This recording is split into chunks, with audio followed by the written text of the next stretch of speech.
திரைப்படம் மற்றும் தொலைக்காட்சி தொடர்களில் சுமார் 50 ஆண்டுகளில் 150 படங்களுக்கு மேல் நடித்து பிரபலமானவர் நடிகர் ராஜேஷ்.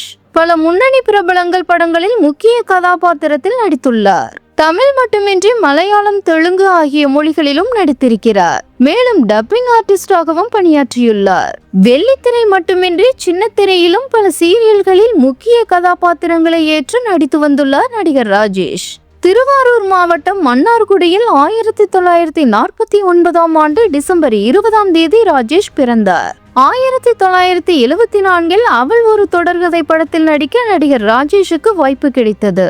அவர் அதில் ஒரு சிறிய கதாபாத்திரத்தில் மட்டுமே நடித்தார். இதனையடுத்து கன்னிப்பருவத்திலே படத்தின் மூலம் நாயகனாக அறிமுகமானார். அதற்கு பிறகு மக்கள் என் பக்கம், தண்ணீர் தண்ணீர் உள்ளிட்ட பல படங்களில் அவர் நடித்துள்ளார். வெள்ளித்திரை நடிகர், டப்பிங் கலைஞர், எழுத்தாளர், சின்னத்திரை நடிகர் என அனைத்திலுமே தனது முத்திரையை பதித்தவர் ராஜேஷ். மேலும் கடந்த 2022ஆம் ஆண்டு தமிழ்நாடு அரசு எம்ஜிஆர் திரைப்படம் மற்றும் தொலைக்காட்சி பயிற்சி நிறுவனத்தின் தலைவராகவும் ராஜேஷ் நியமிக்கப்பட்டார். இந்த நிலையில் 50 ஆண்டுகளாக சினிமாவில் பயணித்து வந்த நடிகர் ராஜேஷ் உடல்நலக்குறைவு காரணமாக சென்னையில் இன்று காலமானார். அவருக்கு வயது 76.